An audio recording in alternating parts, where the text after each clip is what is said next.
Hey everybody, we are going to be taking a look at some masked text effects today.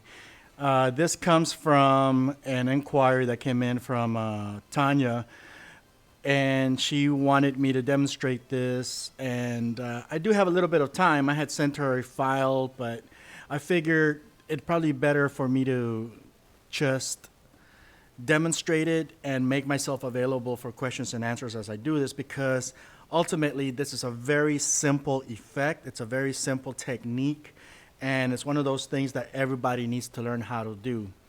So without further ado, let's get ourselves situated here. So what I have is Adobe Animate. And in Adobe Animate, I've created a blank project. Tony, hey, how you doing, man? Feel free to ask me any questions as I do this, and I'll be happy to answer this, stop what I'm doing, and, answer all your questions. So hang out with me, and let's see where this goes, man. Okay, so as I was saying, I have created the project. It's completely empty. It doesn't matter what size it is. We're going to be creating this text effect. It's going to be a masked effect, and ultimately we're going to use it in CrazyTalk Animator. And let's go ahead and start with some of the basic principles of Flash, because this is one of the things that gets most people, okay? The fact that CrazyTalk Animator or Cartoon Animator 4 doesn't actually have drawing tools or authoring tools. This means that you can't actually create anything from scratch within that program, and you are stuck having to use an external program such as Adobe Photoshop or Adobe Animate. There's other alternatives that you can use as long as you can produce either raster-based graphics such as JPEG, BMP, PNG files, or vector-based files in the form of Shockwave Flash movies, SWFs. Those are the files that are produced by Flash or Adobe Animate. So, hi Tanya, how you doing, man, girl? Thank you for joining me. Feel free to ask any questions as we go along, okay? So let's take a look at what we have here, okay? So we have the stage, okay? This square here is referred to as our stage. And there is, by default, no virtual camera here, so we basically move around the stage as opposed to moving our camera within the stage. Down here we have our timeline.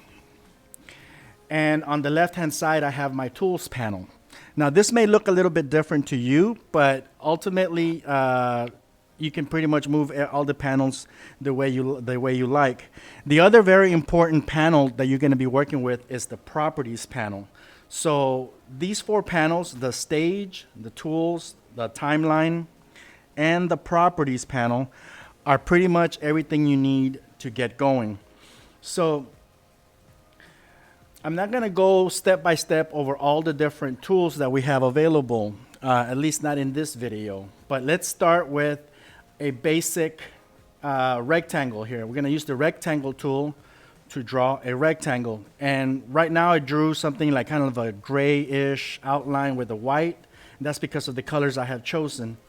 I'm going to change this to red, and I'm going to change this to blue. And I did that by simply double clicking on those colors. Now I can use the fill bucket to paint that, or I can press and hold my mouse there and use the ink bottle tool to paint the exterior. Now notice that as I do things inside of Flash, and I do call Adobe Animate Flash because ultimately that's what it's always been called. I'm still not used to calling it Adobe Animate. So if you hear me say Flash, it's the same thing. So notice that as I do things inside of Flash, the properties panel is always changing. Okay, this is a context-sensitive process. So if I have the pencil tool selected, the properties panel is going to change based on properties for that pencil tool, such as, okay, solid line, width profile number 2, how I want the tips to be, and the stroke size. So those are the properties for the pencil tool that I'm using. All right.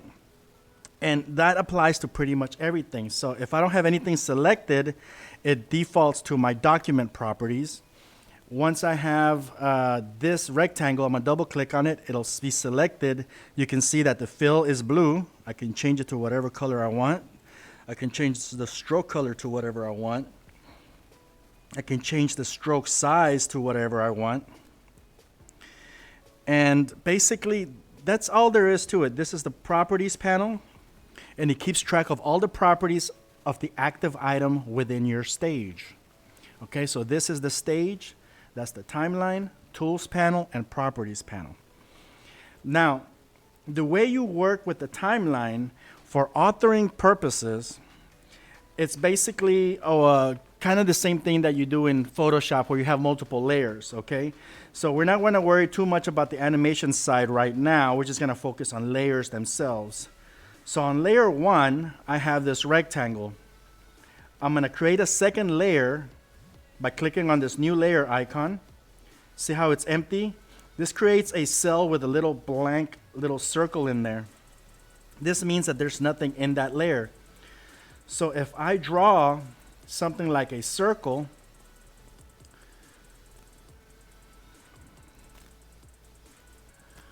that circle is going to be on the second layer. I can use this little eye tool here to turn on and off different layers. So that's my bottom layer, I turned it off. That's my top layer, I turned it off. So I have different shapes and different layers, right? So if everybody is following me so far, we are good. So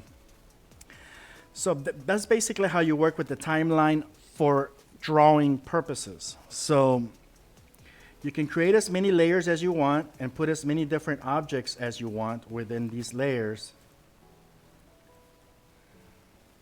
So that's another squiggle there. And that's another one. So that's on layer 4, I turn it off.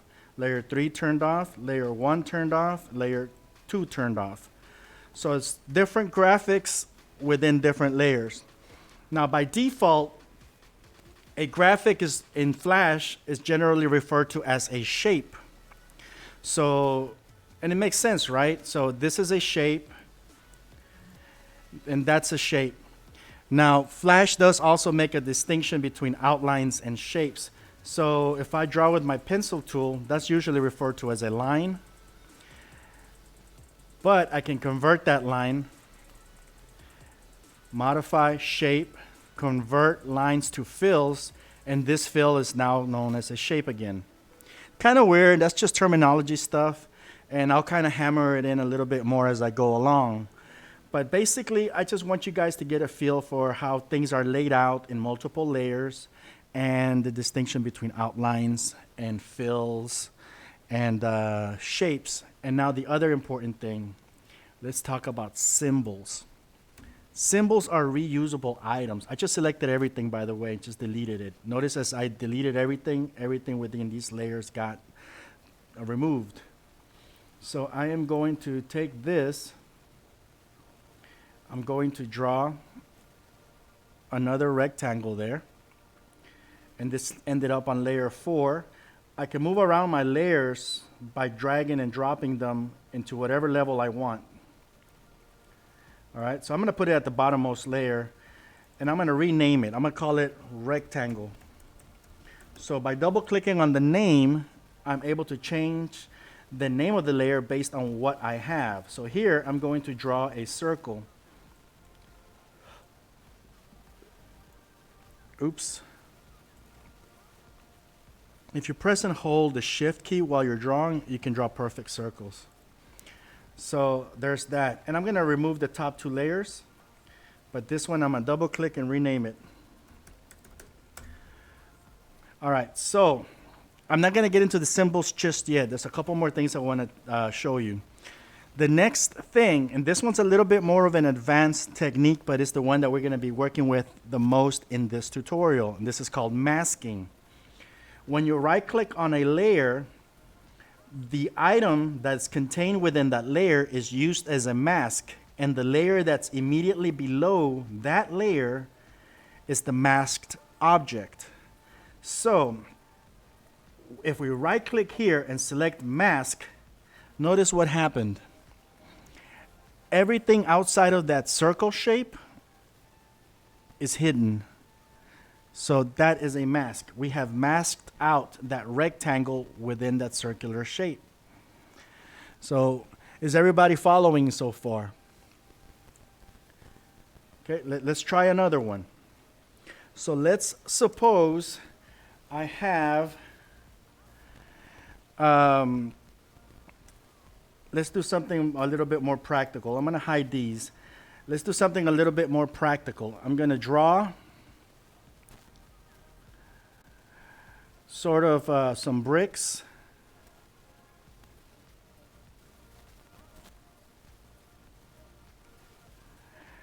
All right.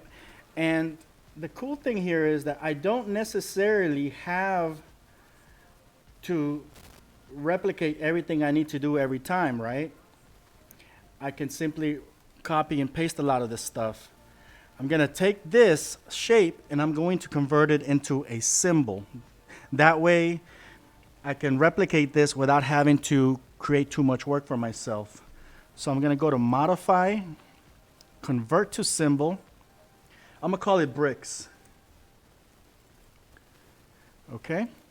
So now I have a symbol here. And if we go to Window, Library, you can see I have the bricks right there. It's listed. I only have one item in my library. And I can take that bricks and drop as many copies of this as I want. And the way symbols work is that I can modify any instance of this symbol, and that modification will take place in every instance of that same symbol. So I'm going to draw like a little crack here on this brick. Now notice what happens as I do this.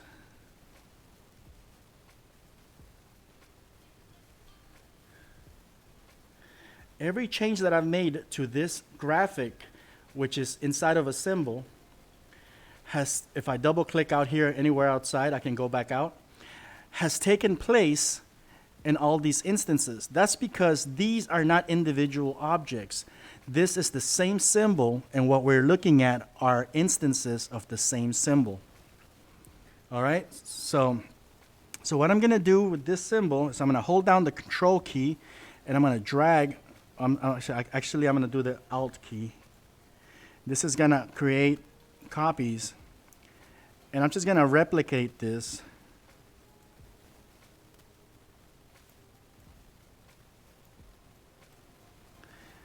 So very effortlessly, I'm creating like a brick wall. And this is the same one symbol. I'm going to select all that and transform it down to a smaller object. And within the same layer, I'm going to call this brick wall. Within that same layer, I am going to draw just a basic background, maybe something like this.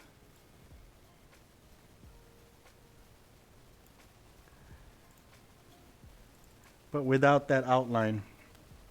Okay?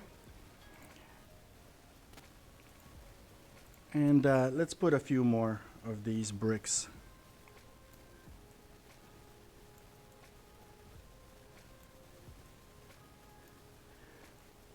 Okay.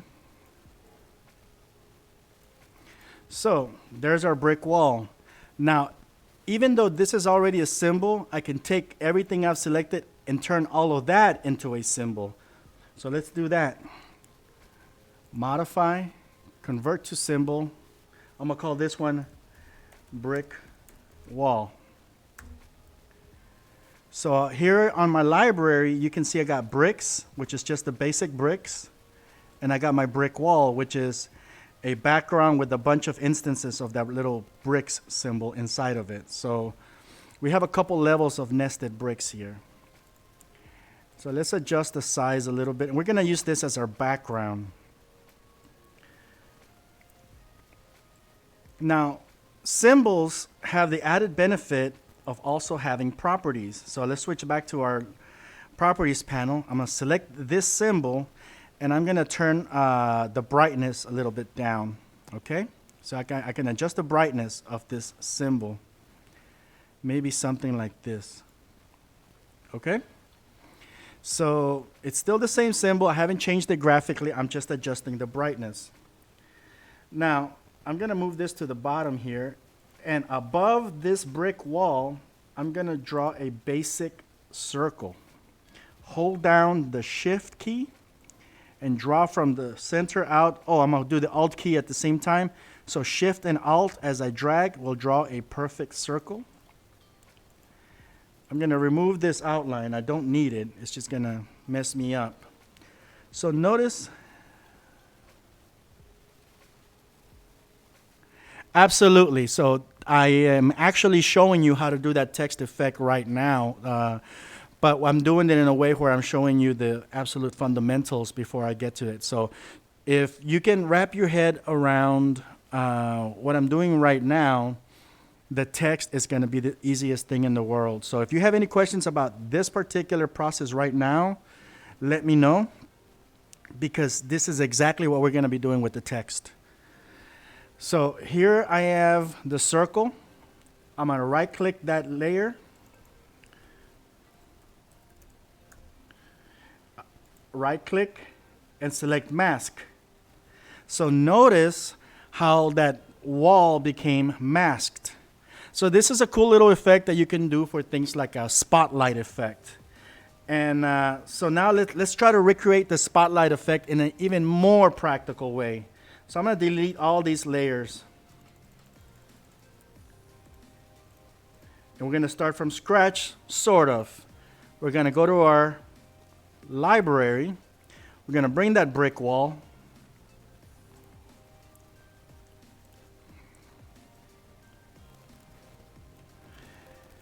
And this time, do you remember what happened when I created that mask effect with the circle? Everything became hidden right outside of it. It was completely blank. So now we're going to do a little bit of a trick. We're going to duplicate this, copy, paste in place. So I have two layers, and each layer has the same exact symbol. All right? I can't tell them apart, so what I'm going to do is I'm going to hide this. The bottom layer, I'm going to turn that, I'm going to make that darker the same way I did earlier. Color effect, brightness. Okay, so this is a little dark. And I'm going to turn back on the second layer. So notice the second layer contains our symbol at the regular brightness. The bottom layer contains that symbol, that wall symbol, at a more, like basically darkness, okay, so with the brightness turned off a little bit. So if we add a third layer, and in this third layer, we add a circle. Oops, I'll put this third layer on top. I'm gonna make this green so we can see it. Shift Alt at the same time so we can draw from the middle. So here is a circle. This next layer is going to get masked off, which is the bright wall. And since the bottom layer is not masked off, it's just going to just kind of show through.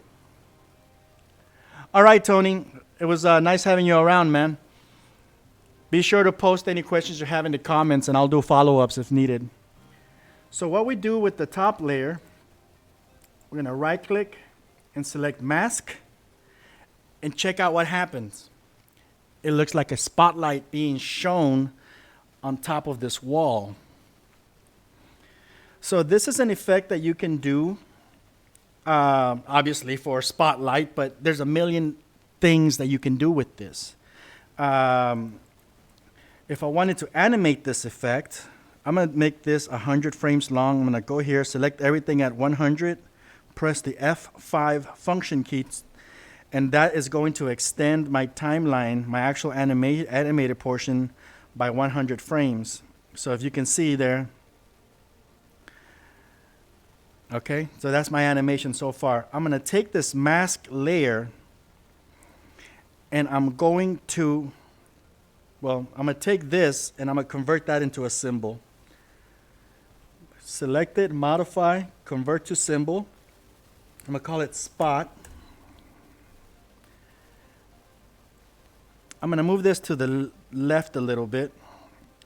And I'm going to go to frame 100, right click, insert keyframe. All right. So basically my animation right now is it starts here and it ends here. Same position. I'm going to go somewhere in the middle at frame 50. I'm going to insert another keyframe. But on this one, I'm going to move it to this side. All right. And if I select this entire row and select Create Classic Tween, I have this shape or this symbol now being animated from left to right and back to left, okay? If we loop it, we can see this animation in action.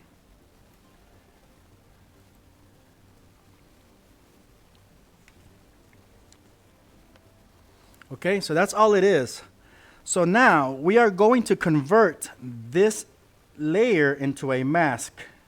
Oh, it's already converted, which is going to go ahead and lock it. The mask only appears when you lock everything. So look at what happens now. All right. So far so good. And if I wanted to, I can export this, export movie.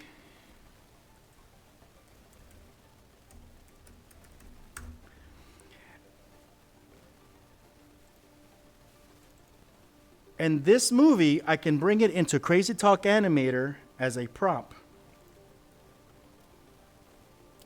And I have CrazyTalk Animator 2, 3, and 4. I'm going to use Cartoon Animator 4.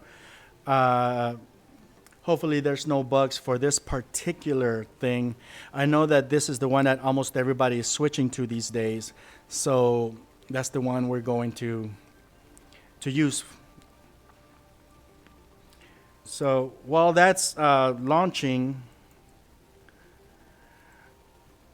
let's take a look at the source file here.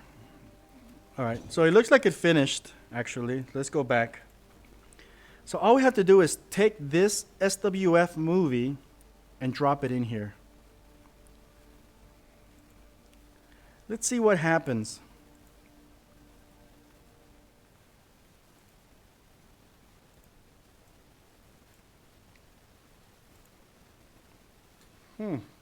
Looks like we might have a bug.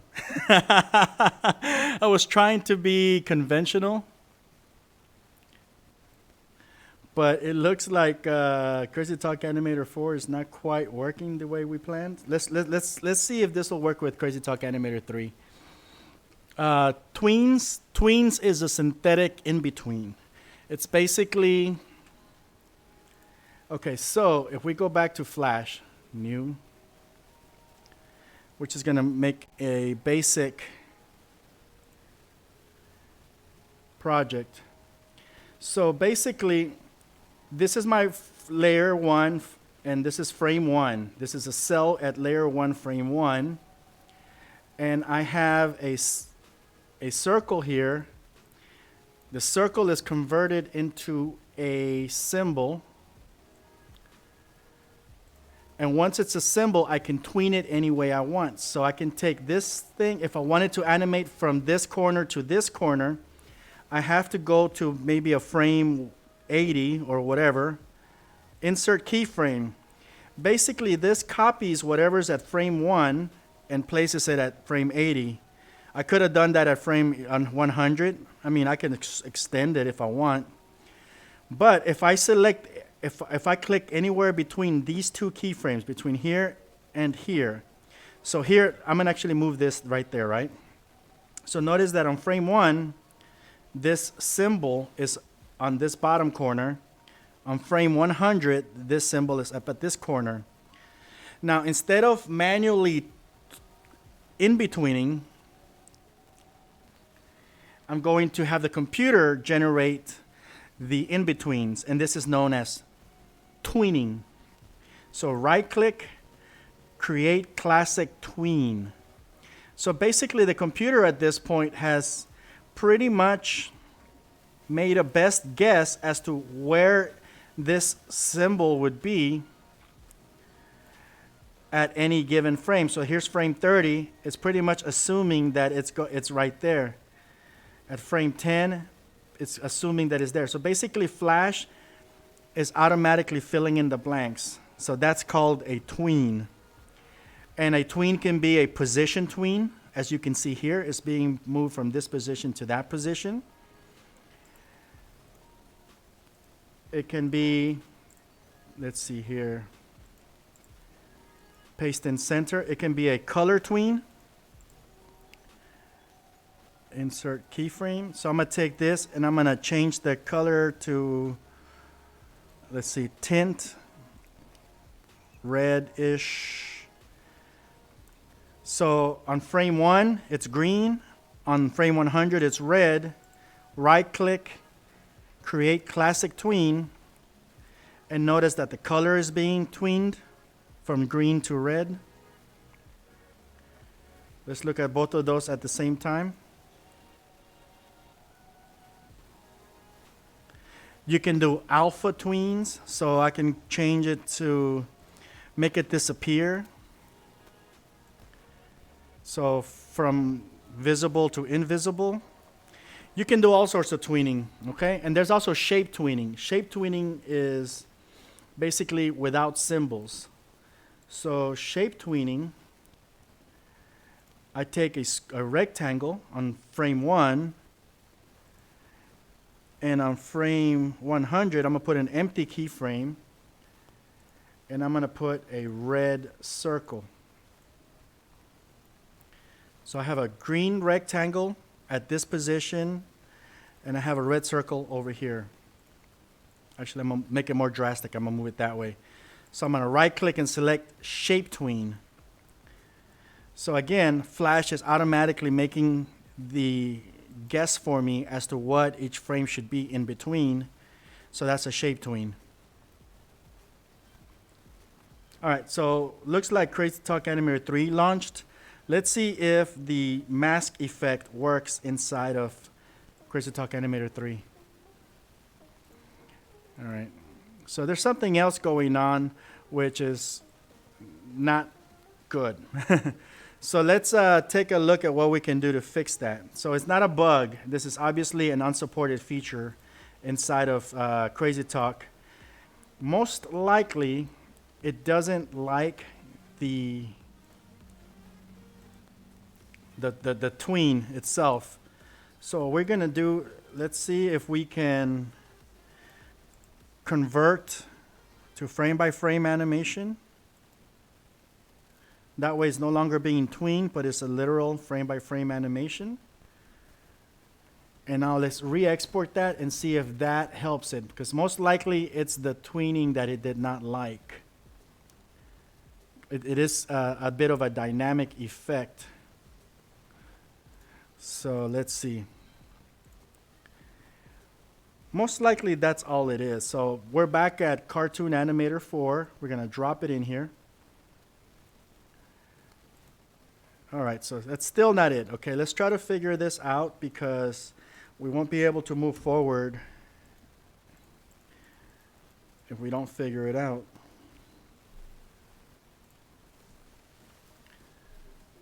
Let's see here.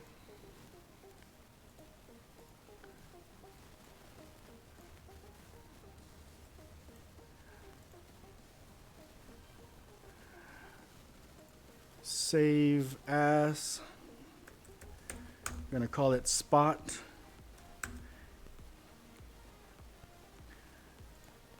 Let's try it one more time.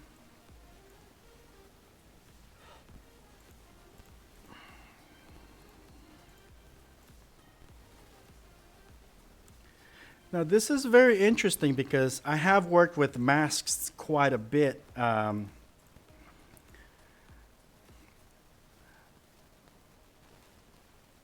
Let's try something else. Let's open up a second instance of this project.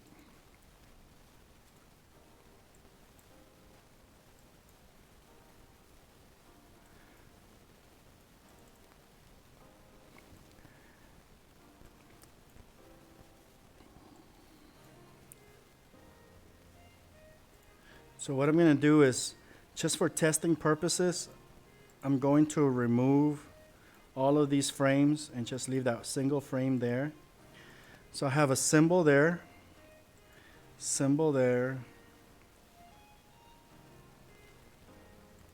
and we have the mask effect. And this is a single frame, so let's see if that works. All right, it's just not liking something about my project, so let's try to find out what it is.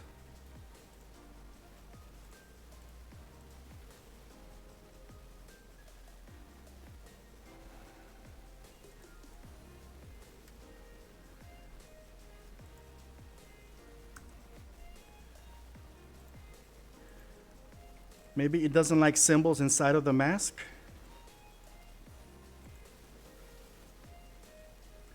That is so bizarre. Let's see here. Oh, thanks. What is motion tween? That's tweening of motion from one position to another. So, or tweening, I mean, that's basically what I just explained with the motion tweening, the in-betweening, the synthetic in-betweening of the movement from one place to the other.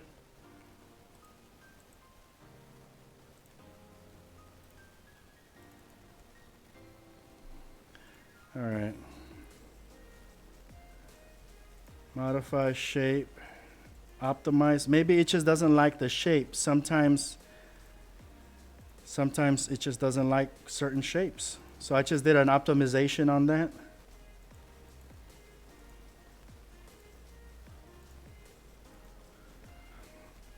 Control Enter. Let's try it.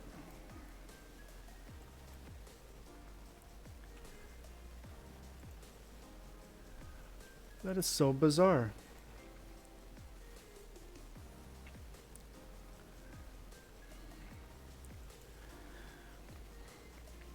Okay. I think I know what's going on, and this is probably a bug in CrazyTalk Animator. I think what it is that it doesn't like masks on the main timeline. So we're going to have to take this and nest it within another symbol. So I'm going to cut frames, empty everything out, and I'm going to just create a new symbol, F8. So inside of this symbol, I'm going to paste the frames that I had and add my mask. So it's kind of silly, but it's pretty much the same thing. But it probably wants all this to be as a single symbol. So let's test this theory out. I think that's what it is for it to properly function inside of CrazyTalk Animator.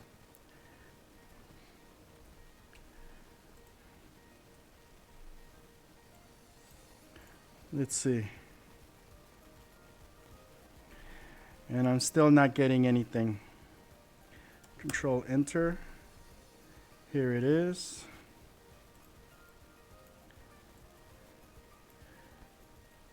Wow, have I run into a serious bug? Because it's not even that. This is a technique that I've used many times. If you look at my tutorial on making water waves, it's the same exact technique.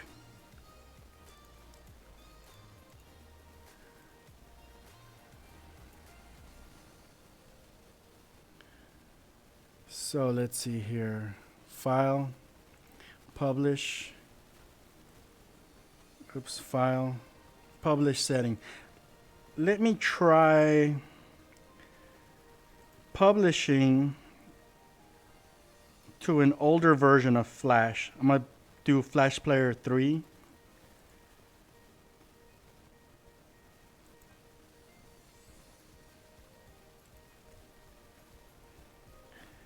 Hit publish. Because I'm curious if maybe it's CrazyTalk Animator that doesn't want to work with the latest version of Flash. So no, that's not it. All right, so let me try to figure this out real quick before we proceed.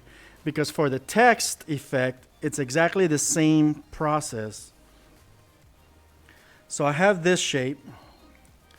Now this by itself is not going to work inside of CrazyTalk. This is a shape tween. And I know that shape tweens are not supported in CrazyTalk Animator.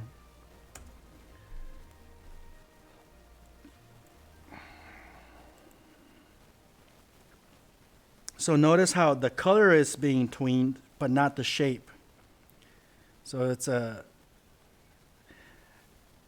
it's really weird, right? So notice how the color itself changes, but not the shape.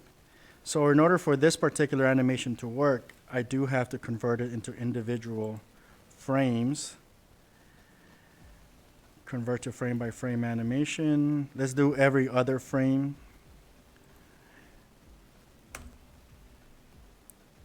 So now, because it's independent frames, I know that will work.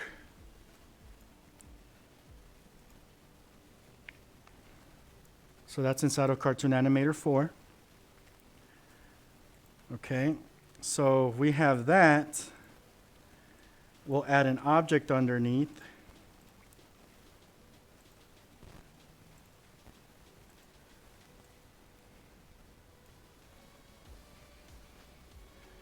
And I just want it to be a random object. So I'm just kind of doing this. And we're going to try using that tween as a mask for that background there. So we have an animation that looks like this now.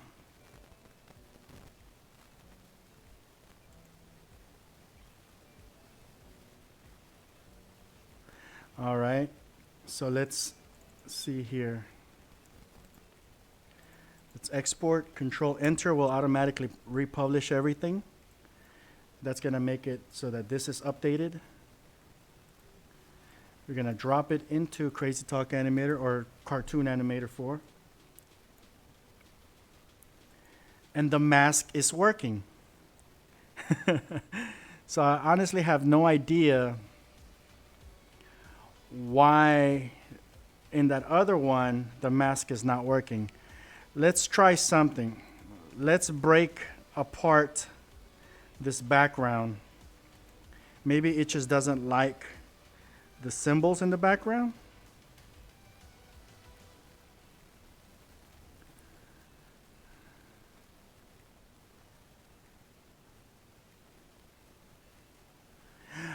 I know what it is. It actually is working. I know what it is. I figured it out. It does not support the brightness change of the symbol. That's what it is. Because technically it is working. Ha! I figured it out. It is there, but it's not supporting that brightness change. So what I'm going to do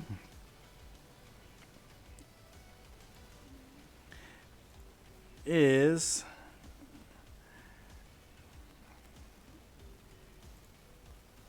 I'm going to go here. I'm going to add another layer. I'm going to make this black shape here. F8 is to create a symbol. I'm just going to put this black layer on top of these bricks. And I'm going to change the transparency.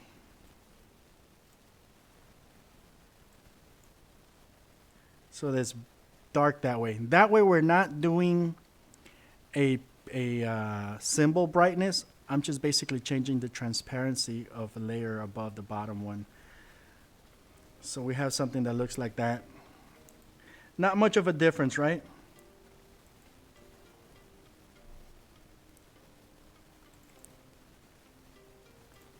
Let's see.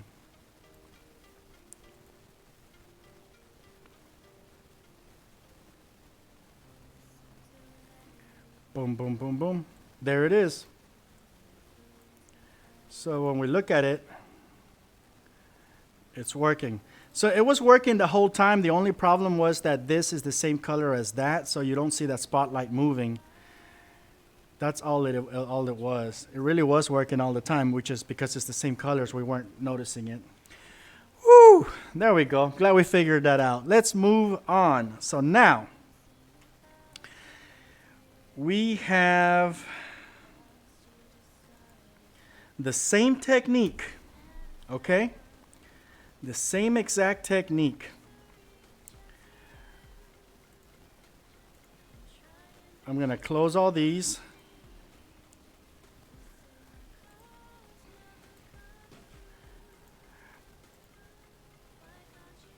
And I'm going to make a new project file. I'm going to call this text. It doesn't matter what size you create.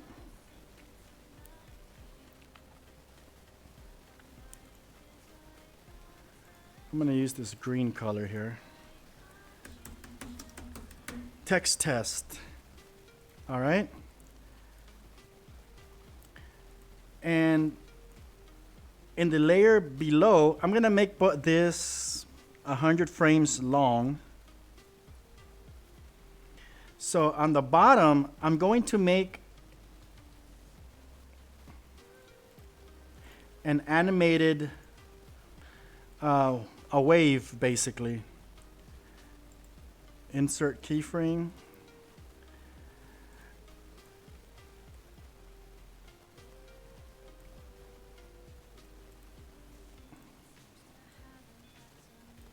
So basically, this is the animation. Right click, create shape tween.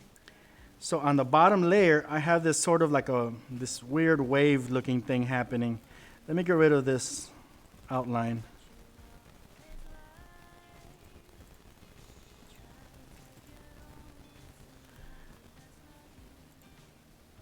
So I have this kind of wave thing going.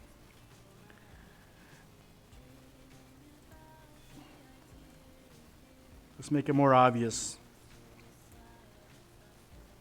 All right. Let's put another layer underneath just so it can have a different color.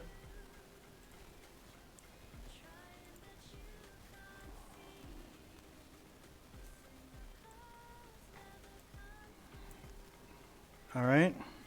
So now we have the text layer on the top and these two layers here. This middle layer is being animated like that. And we're going to right click and select mask. So we have something that looks like that. We're going to take this and drop it in here. So now we're animating both.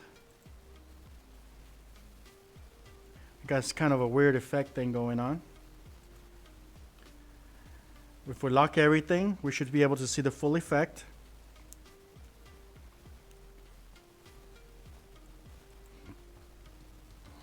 Okay, so hopefully you can see where I'm going with this. Okay, so right now I'm just basically doing the same exact technique with some basic text and two different backgrounds. If I go here and change my title,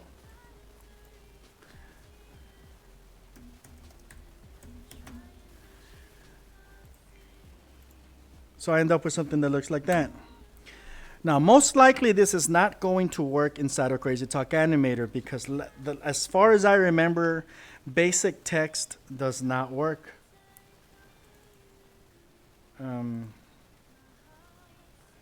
Let's see here, untitled, save as.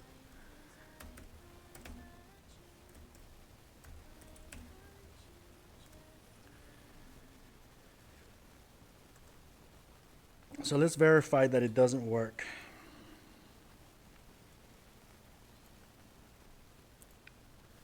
All right. So I was correct. The text does not work. Everything else gets imported.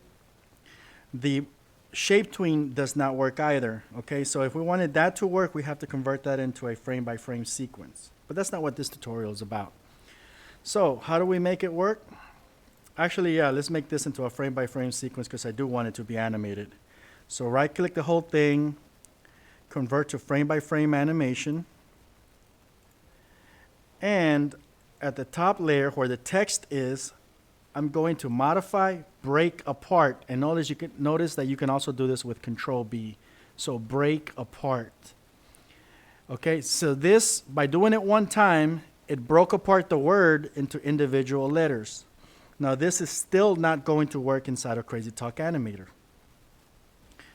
But if we select this and break it apart one more time, modify, break apart, Control B, now it's no longer text. Now it's actual shapes, okay? So now it's basically considered a graphic. So because it's no longer text and it's a graphic, I can export this and bring it into Cartoon Animator.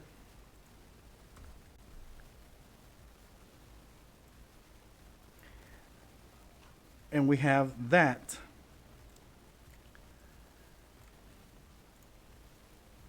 So now we have that working inside of Cartoon Animator 4. All right, it's pretty cool. Now let's get a little bit more fancier. Now it doesn't really matter what's behind your text.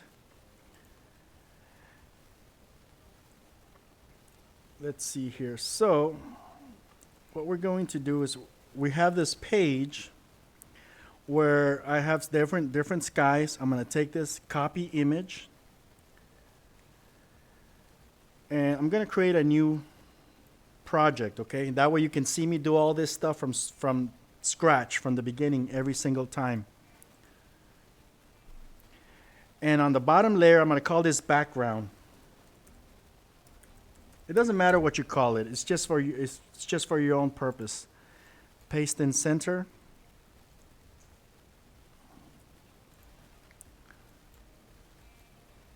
So there's my clouds background, and it's an image file. All right. So on the next layer, I'm going to add my text.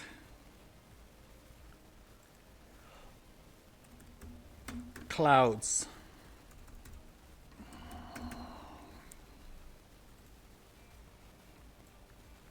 It doesn't matter what color this text is.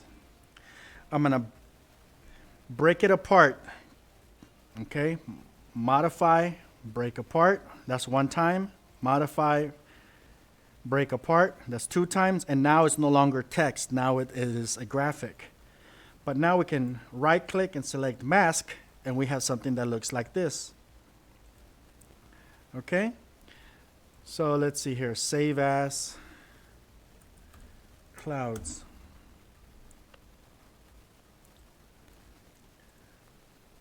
So technically, I could do that. Oh. Let's see, Control Enter. That way it exports it. Here it is. Drop it in here. So there is my prop. And of course, I can animate that within CrazyTalk Animator if I wanted to.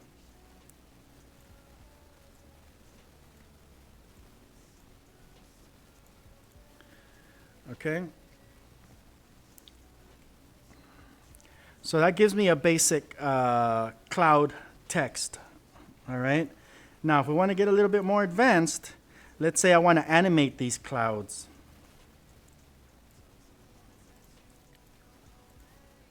So all I have to do is unlock and extend the frame. So let's extend it by 100. All right. So we are just, I'm going to take this, I'm going to place it here on this side. And actually, I'm going to convert it into a symbol. I'm going to go to Modify, Convert to Symbol. And on frame 100, right-click, Insert Keyframe. I'm going to go from left to right. You can do top to bottom, in and out. It doesn't matter, okay? As long as it's two different positions of any kind by doing a motion tween. So we're going to do a classic tween. And the difference between classic tween and motion tween, there's really no difference. It's the same exact thing. It's just one is more modern than the other, and it's a little bit more point and clicky. But from a technical standpoint, it's the same exact thing. So if we lock everything up, here's the effect. Let me zoom in.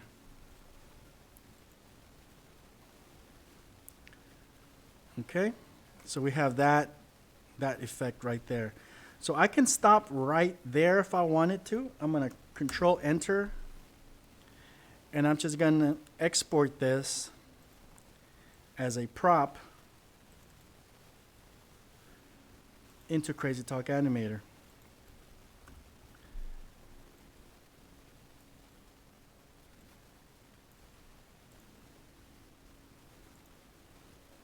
Or Cartoon Animator 4. Okay. And notice that in this case, I didn't have to convert everything to a frame-by-frame sequence. It is actually supporting the tween. So this, you can animate this. Let's see, let's animate it getting bigger.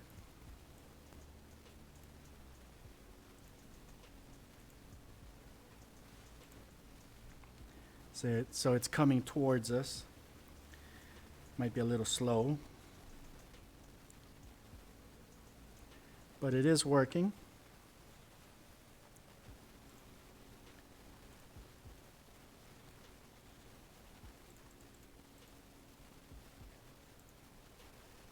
Let's move this last keyframe a little bit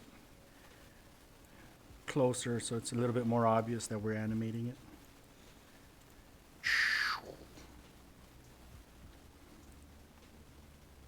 Okay, so if I wanted, I could stop there. I can use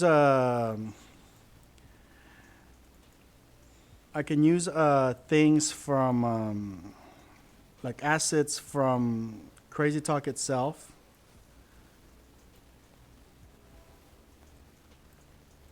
Just as a general background.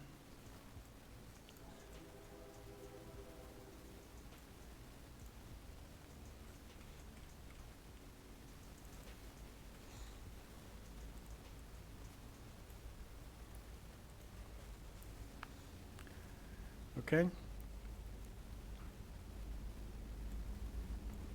All right, so let's go back to Flash. We're going to take that same image. I'm going to drop it into another layer, another independent layer.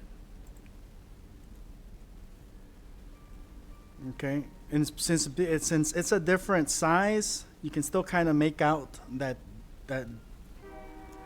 those clouds within clouds.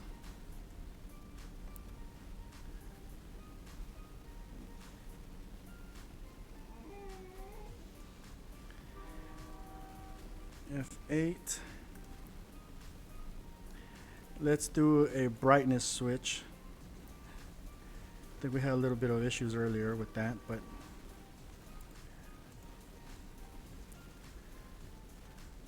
we'll just kind of do that and end up with something that looks like this. If we want to animate these clouds,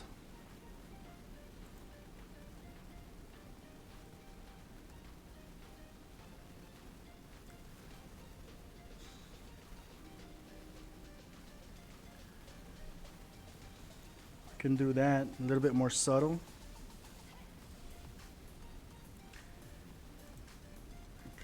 Create classic tween.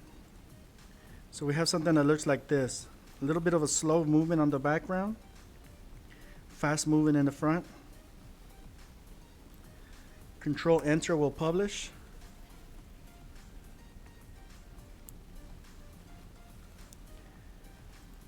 And since we published it, we have this movie here that we can use as a prop inside of CrazyTalk Animator or Cartoon Animator 4.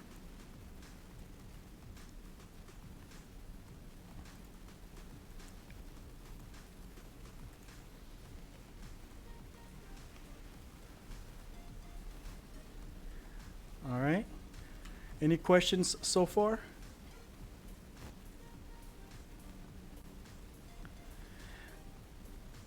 Now, one of the things that I would probably do is when you create your text,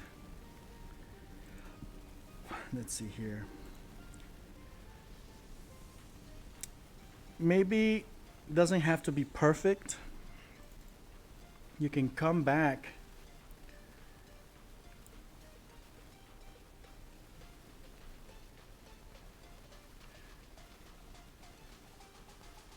I'm going to use a different color just so you can see the changes. The colors you use, it doesn't matter because it's using the outlines of this shape. So I'm going to come in here and I'm going to just kind of mess this up a little bit, make it imperfect.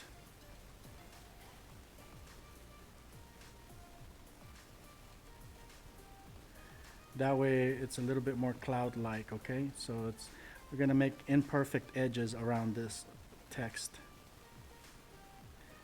And I'm using two different colors so you can see where the changes are, but it doesn't matter, like I said. The mask is not looking for colors, it's looking for the shape outlines. So I have something that looks like this.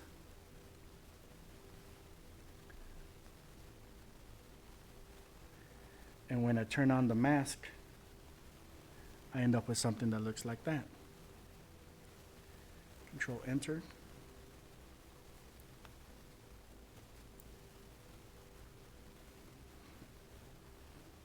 As you can see, it's actually very easy. You just have to get the fundamentals in, know what symbols are, know how to do the masking stuff. That's it, Once you know how that is, and of course the layering, everything else is kind of second nature. So we have that.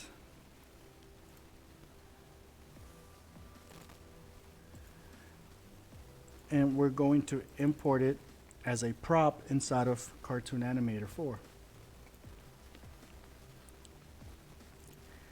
And it didn't like one of these shapes, so I'm going to have to redo it. Sometimes Cartoon Animator doesn't necessarily like vector shapes, especially when they're a little complicated. And I'll show you what I mean by that. If we look at this shape, I mean, it doesn't look that complex, but if we select this and turn on the subselection tool and select with that, notice all these points, all those little purple points. Those are all points that it requires to draw this shape. So the more of these points you have, the more room for error you have. So the best thing to do is to optimize this. And let's see, is it possible to make letters look as clouds? It's a little bit more complicated. Yes and no. It requires more processing on the computer. It'll definitely work within Flash itself. So if you're going to take this file and drop it immediately inside of After Effects, it'll continue to work.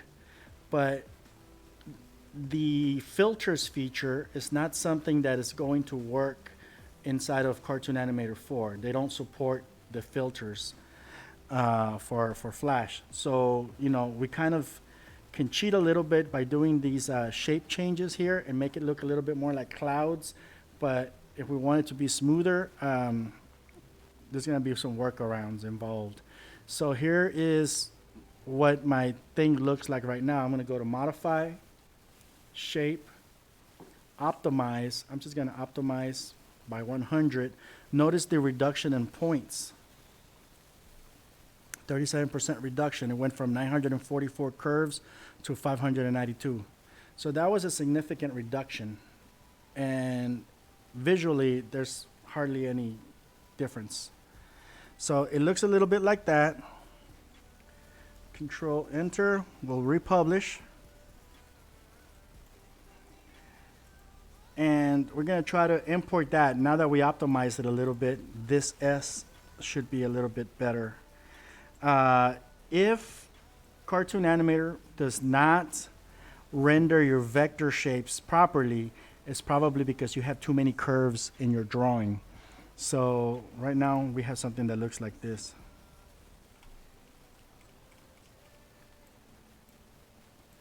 So we have that. Now I'm going to show you what happens when we try to do a filter effect. Now this is where Cartoon Animator kind of falls short. So if I take this, I'm just going to turn it into a single shape now, or a single color. Again, the colors that you use don't matter. It's looking for the outline, not the colors. So I have this, and I'm going to convert that into a symbol. Modify, symbol, convert to symbol. There it is. All right.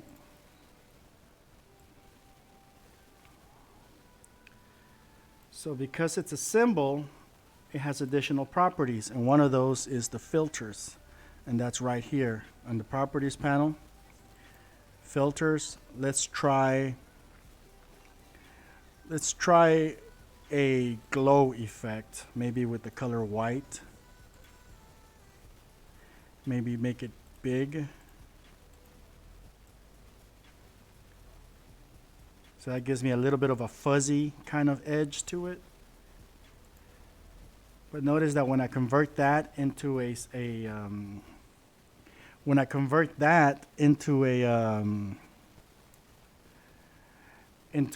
mask, the filter doesn't get transformed because again it's looking for the outline. But that's easily fixed. Okay, if we want to be able to make use of this, we do it this way. Let's see. Let's delete. I'm going to take this entire sequence,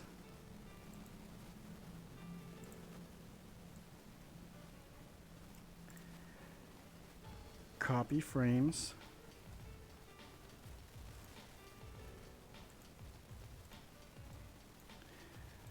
okay, let's see. The chat says, how do you use flash file in AE? Can you export files?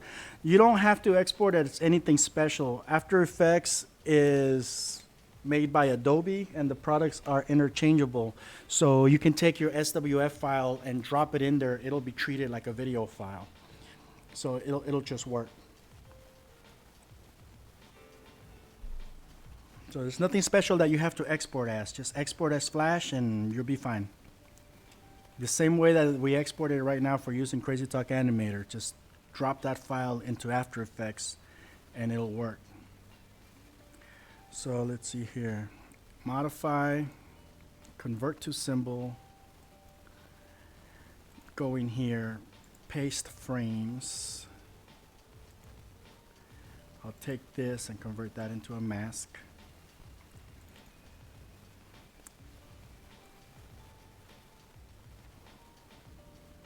You know what I'm going to do? I'm going to get rid of this background.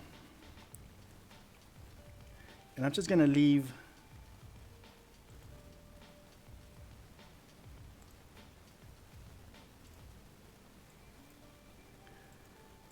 I'm just gonna leave the text by itself.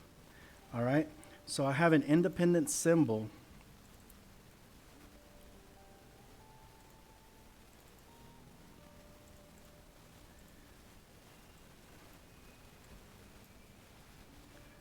Or I should. What the heck did I just do? Control Z, let's go back a little bit. I think I deleted the wrong one. All right, so I have this symbol here. I'm going to get rid of that background.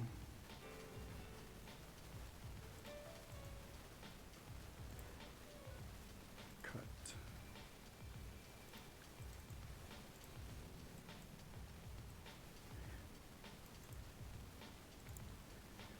So I'm going to take that other background, I'm going to place it here. That way I have an independent background, and we have this symbol that's already masked out by itself.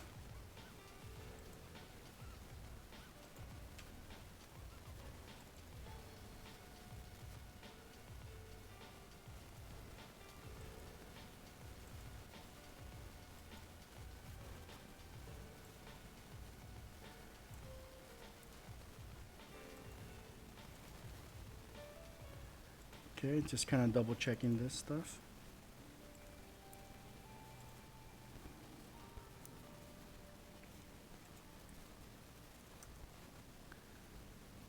Okay, so far so good. Now within the editor, you're not going to see the movement because it's a movie clip symbol. Movie clip symbols only work during the export function. If you want to be able to see it inside, you switch it to a graphic symbol, and that should allow you to see it. But that's kind of a different topic for a different day. Let's turn this back into a movie clip symbol. Okay, so since this is a movie clip symbol, it'll support the dynamic filter. So we'll go to, let's use this blur. Notice how by using blur, it'll soften everything inside of it up.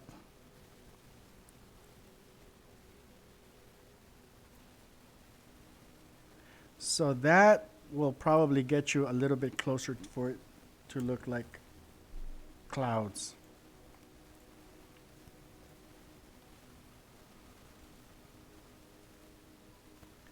Again, this dynamic effect will not work in Cartoon Animator.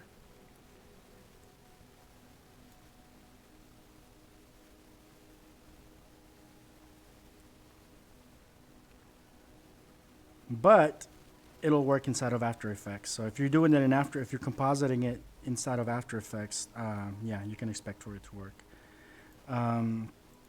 Or we can do that, let's see, glow,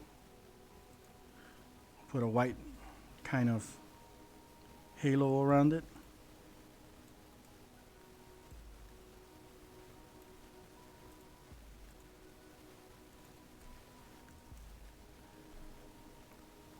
And we'll reduce the blur a little bit.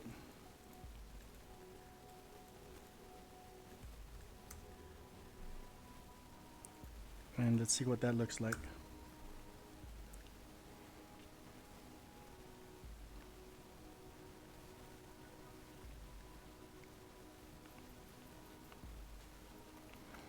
Now it does look a little bit choppy because I'm doing all this streaming and all these different things at the same time, but trust me, it looks fine. It'll come out just fine.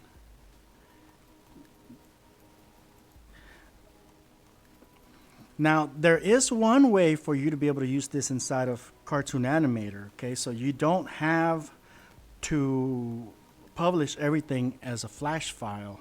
So if you go to, well, I'm going to show you what happens if you dump this into Cartoon Animator.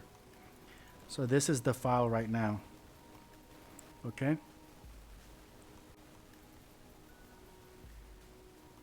So it looks kind of cool. It has that little glow. It's a little bit blurry. It's a nice little effect, right? When I drop it into Cartoon Animator, those filters are not going to work. See, it strips them completely clean. Everything else will work just fine. But those filters are not supported. I think Cartoon Animator works with Flash version 6, basically. They didn't advance it beyond that. And they don't need to, because that's the basic, all the basic tools that you need. Let's see here. But if we want to be able to keep that, I mean, you can always export this as a PNG sequence, or you can export it as a video. Export movie, export video media. So let's see here.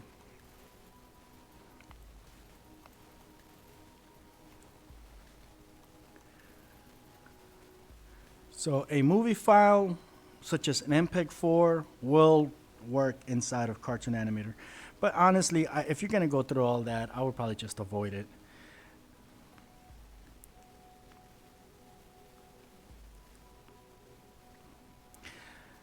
Now, that pretty much covers everything. At this point, all we can do is go into bonus rounds. What else can we do to make this better, improve it?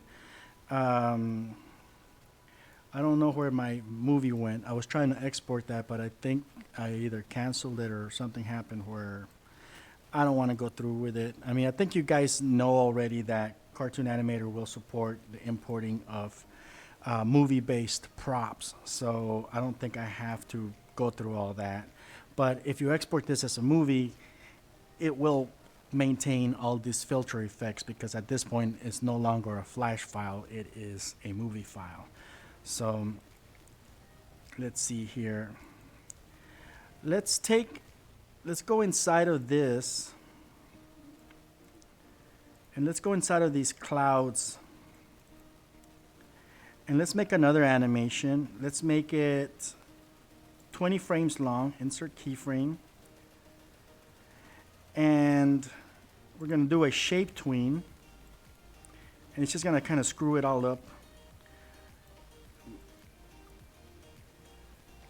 Let's see here. On frame 10, I'm going to create a new keyframe. And I'm going to modify this shape a little bit. And the easiest way that I'm going to do it is I'm going to go to Modify, Shape, Optimize, and I'm just going to smoothen that up a little bit more. Notice how it did a very subtle reduction in curves. I'm going to do it again, Shape, Optimize. So at this point, it is significantly different than what's here to there. So if we play it, we should have something that kind of looks like, that's kind of odd. Yeah, we don't want that. Let's play around with it a little bit more. Let's do some manually mess these things around.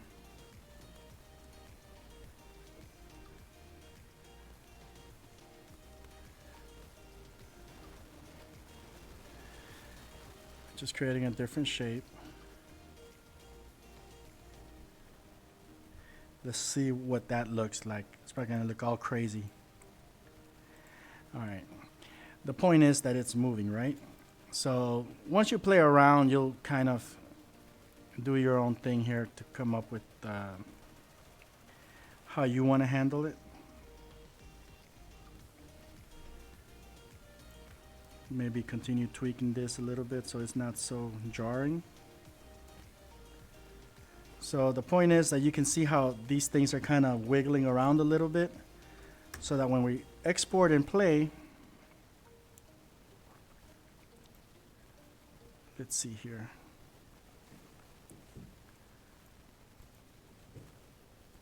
Let's play it by itself. We have something that looks like that, where the edges are kind of moving around and wiggling. Now, if you take your time a little bit with adjusting this so you don't get this kind of weird effect, it's too extreme. Notice how like this S right here, that one looks really nice. So especially if you animate each letter in its own layer, you have more chances of success. All right, so let's see here.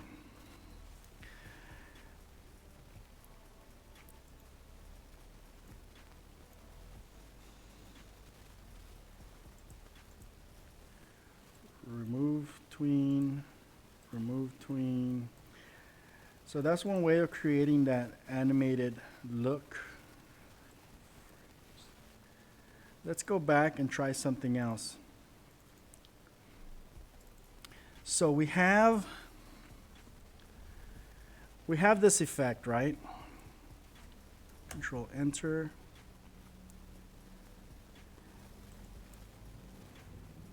And I don't need to actually see it. I just need it to get published, okay? So we have something that looks like that. Actually, I'm going to get rid of that background. I just want that one effect, just the words. All right.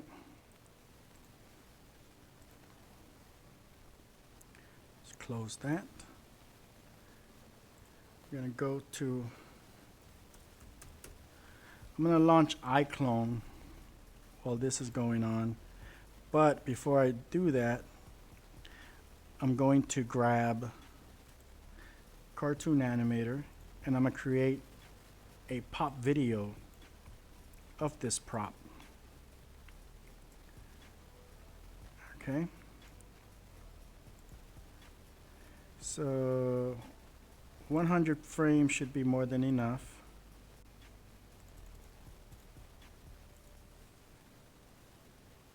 Let's see here.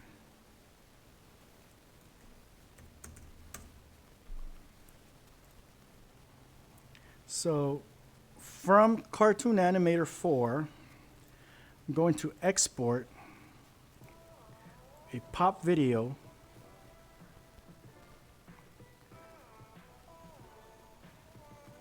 and you know what, I'm gonna make this larger, that way I can take the advantage of the most screen real estate possible here.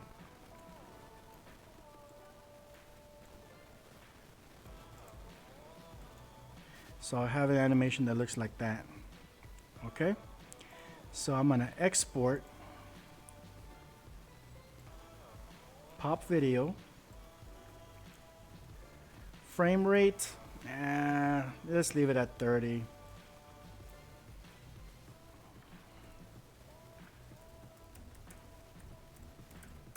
Call it Clouds Title.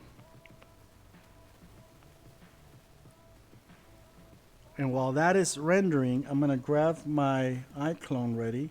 And you can do this on any version of iClone pretty much. And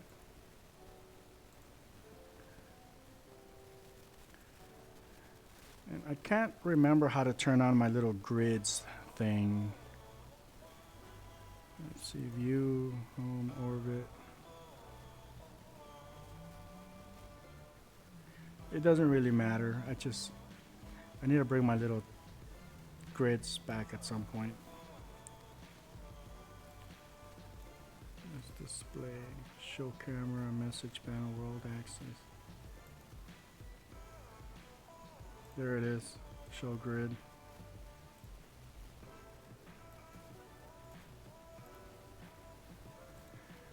Okay, so my pop video has been exported. It's right here.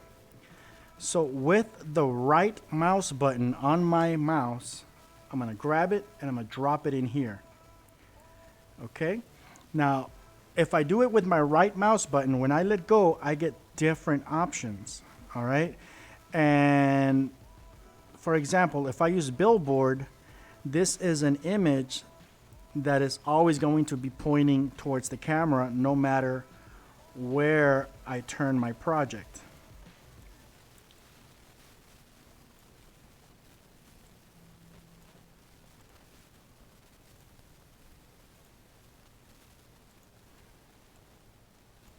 Okay, so a billboard will always face the camera no matter what angle you're looking at. All right, let's delete that. I'm going to right click and drop it in here again, but this time I'm going to select plane. Now because it's plane, it's going to retain the position and everything, but I can take my camera and kind of come in with it and animate the camera. Let's see. Create camera. I'm gonna go to frame 100. I'm gonna do this.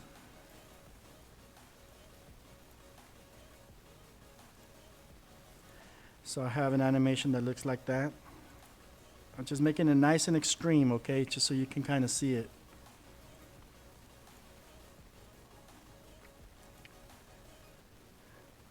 Now there's like a little bit of a double layer looking thing here. If I click on this, this can be fixed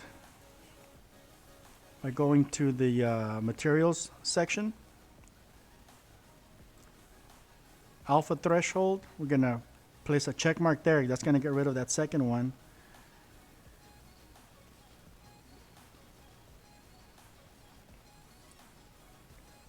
You can play with some of these other settings as needed.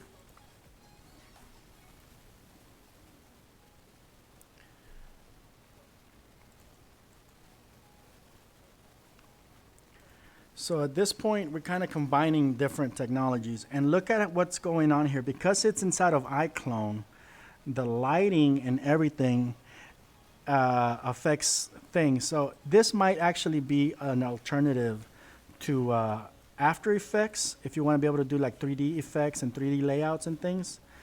Notice how the light that's going through here is it's casting a shadow on the floor.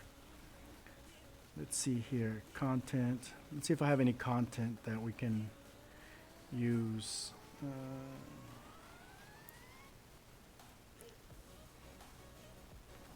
2D background.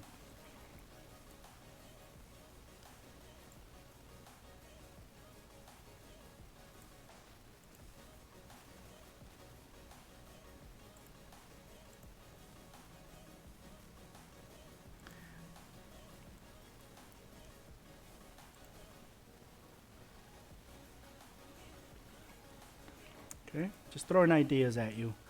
Let's see if we can get like something a little more practical.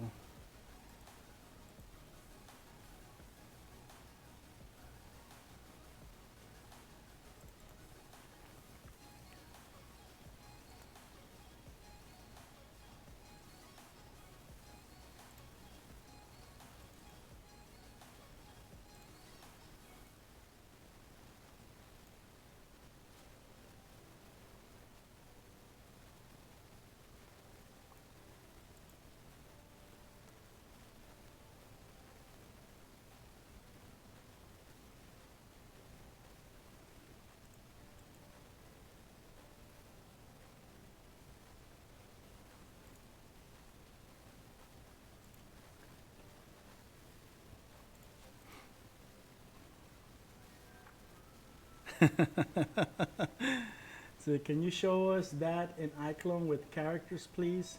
The one you did with Kevin? Sure. I mean, it's the same exact thing. It's let's see here. I'm gonna use just like any regular scene here. File, new project, just so I can have some kind of environment.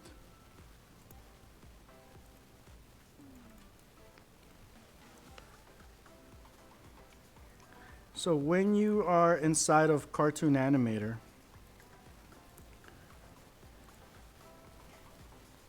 I don't need to save this. You can take any actor or any animation that you created. So I'm going to take this actor.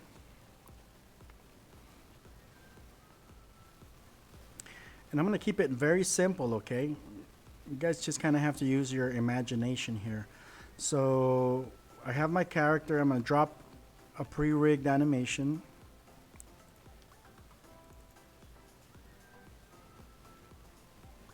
Let's do a walk.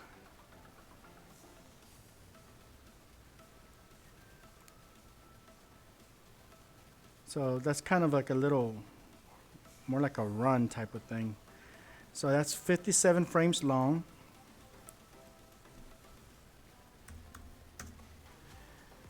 We're going to export our sequence. And personally, I don't like utilizing all the full widescreen if I can avoid it. So a little bit square is probably more appropriate, or even smaller. If I can get rid of as much of the sides as possible, just so I can focus on that one character movement, that'll be even better. So there we go. So that's going to be my export, my lock ratio, and I'll make this bigger. I'm going to make it 1000 just so I can have it as a big project. Maybe turn on super sampling. That'll make the edges a little bit smoother. Pop video. Hopefully it doesn't screw around with my edges. All right, well, it screwed up a little bit. That's okay.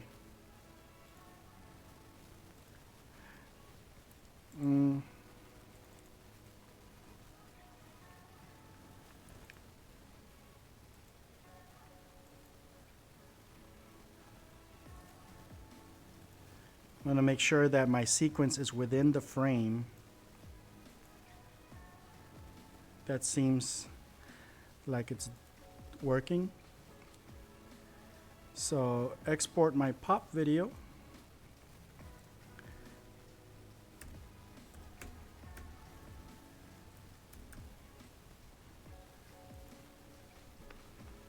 So that's going to be exporting that one sequence. Now you can do full sound or whatever. It doesn't matter how long it is, all right? Content.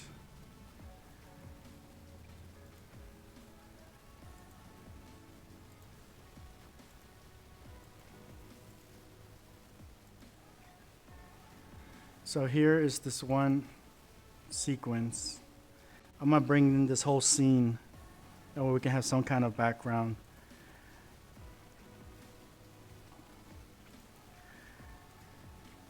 And while that's still exporting,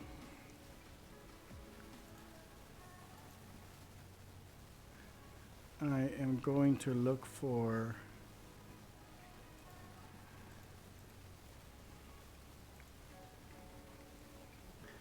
some of these keyframes and delete them.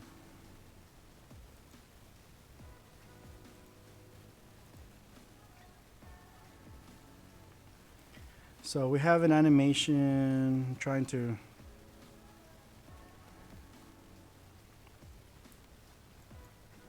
let's see here.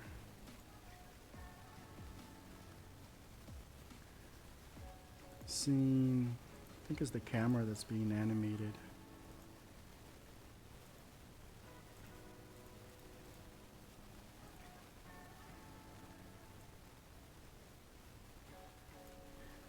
Just trying to cannibalize this whole sequence just so I can use the background.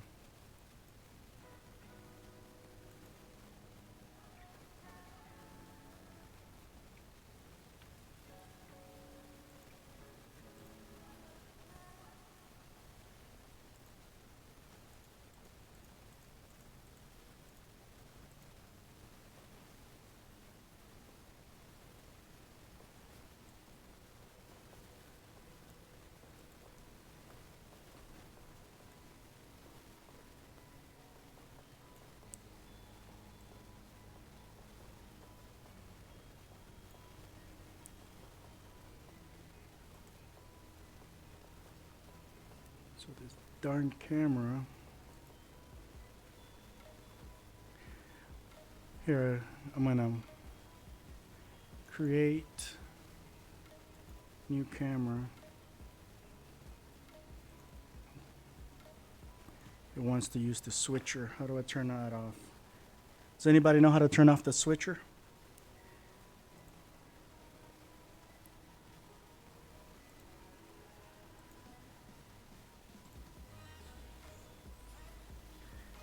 The switcher is what's being used to switch between cameras.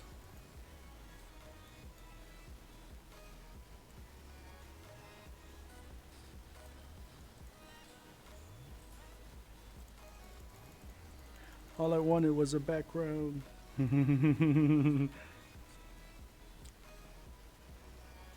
Okay, so we're gonna cheat a little bit.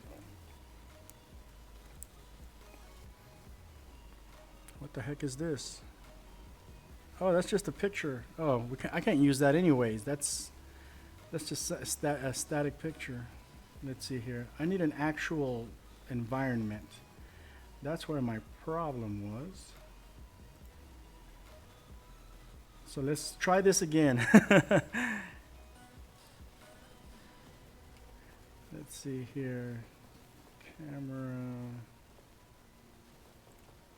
3D scene. Here we go. Let's pick something. Let's do this one. Yeah, that was just a collection of images apparently. So here is this environment here. So let's find a nice little spot.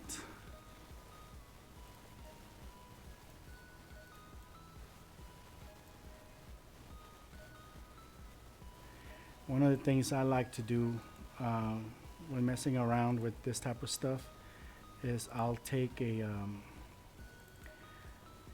just like a random prop, and I'll place it where I want this thing to be. And with that selected, I can move around and manipulate the environment better.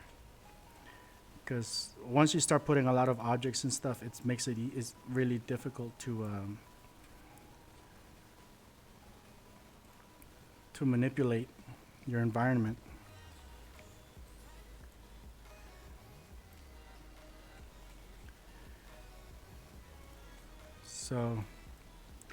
So here's some railroad track looking things, like a bridge of some kind. All right, so here I am going to take this pop video that we exported from Cartoon Animator 4, right click and select plane. And there she is. So we're going to adjust her a little bit.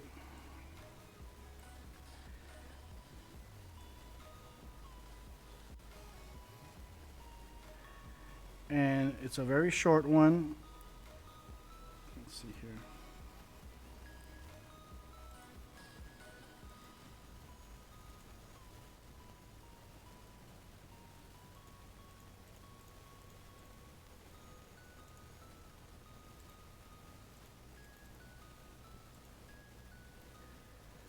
So when you're exporting your stuff, the best thing you can do is actually export the entire sequence as needed. What I'm doing here is I'm just looping this. That way she just continues to do that one sequence. So she's right there. And I'm going to go to maybe frame 400.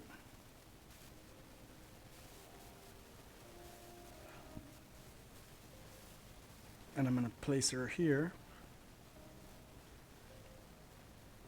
I'm going to make this entire project to be 400 frames long just to make it easier to work with. I'm going to hit play. Let's see what that looks like.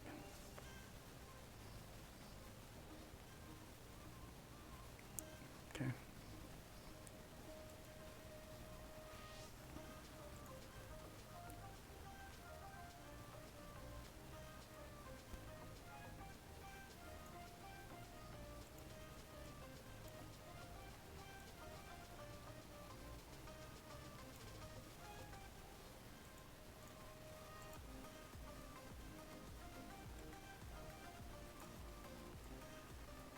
Okay, so we have that. Now we're going to create a new camera. That way we can animate this camera.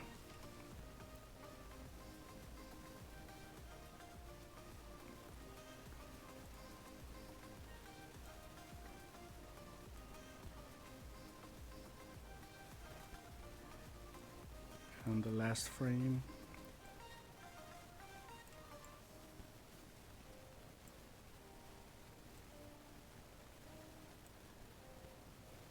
So we should have something that looks like this.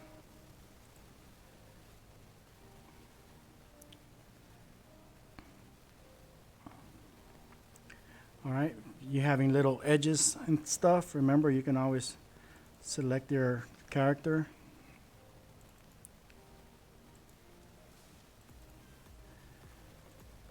Go into the materials thing.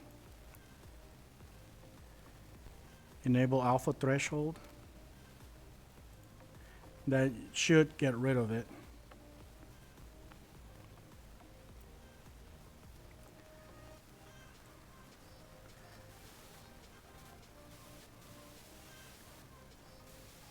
If you have lights,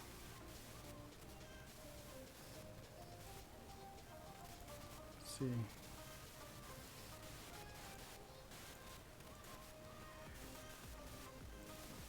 You can turn on ambient occlusion. That usually makes everything look a little nicer.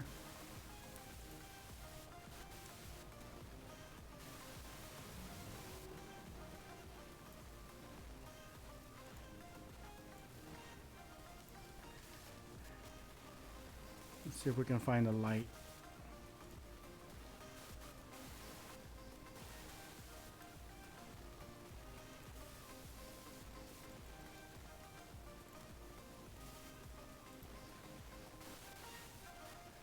Adjust the light. Notice her shadow's right there. Okay, so the shadow is working.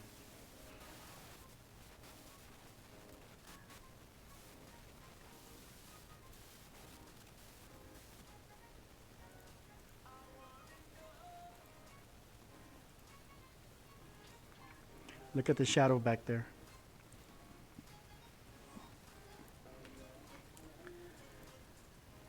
And of course, the whole reason we started this tutorial in the first place, little cloud effect.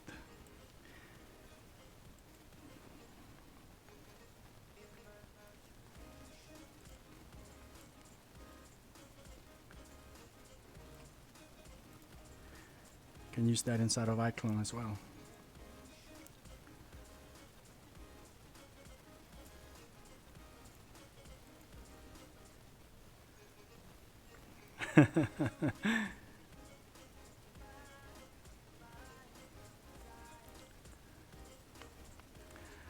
Okay, any other questions? Getting ready to put a close to this.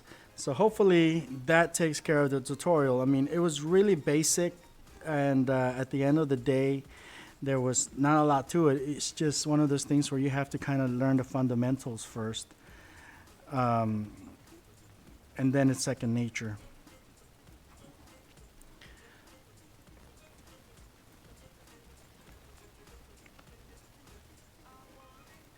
Let's get rid of this block now that we don't need it.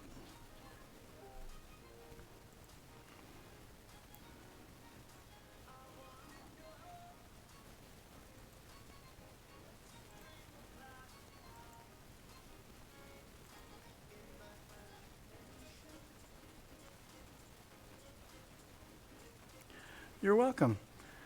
Okay, so I think that takes care of all the questions for now. I'm going to be back in about an hour or two.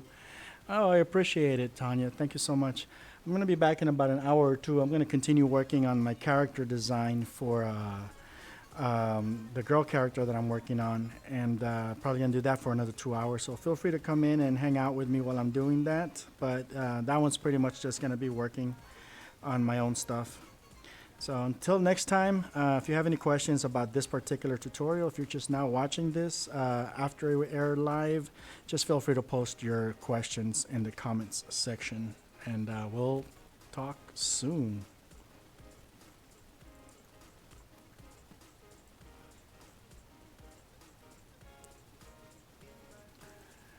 If I can make more tutorials on Cartoon Animator 4 and iClone, yeah, there's not a lot, I mean, that I can show you guys on that, but yeah, I'll do more tutorials on that. I mean, I am trying to get away from iClone and Cartoon Animator myself. A lot of the G2 character stuff can be done with Blender now, so I'm probably going to be moving towards Blender for the G2 character type characters. And for my 3D environments, I'm probably going to be switching over to Unreal Engine. It just has a much better rendering engine capabilities. But as you can see, working with iClone and Cartoon Animator 4 is super easy. And so, you know, worst comes to worse, I guess I can always continue using that for my own projects. But I'm really trying to minimize my dependency on these products, mainly because of a lot of the bugs that I've run into.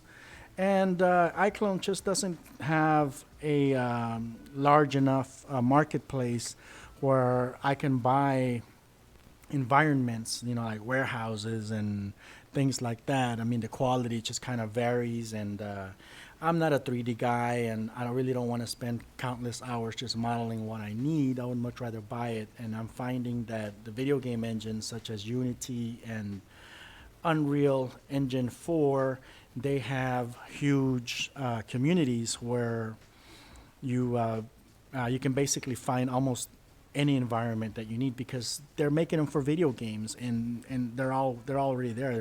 There's, you know, warehouses, cities, cars. There's all sorts of stuff. And of course, importing these characters into that engine. I mean, when you look at everything composite, it just looks beautiful. So I'm definitely exploring that more often now.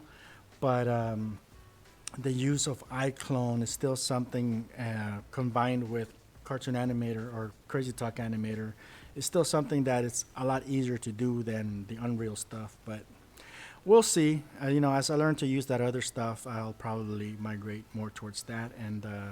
But yeah, I'll produce more tutorials on using these two products a little bit more. Till next time, guys. Feel free to leave comments in the comments section, and we'll talk soon.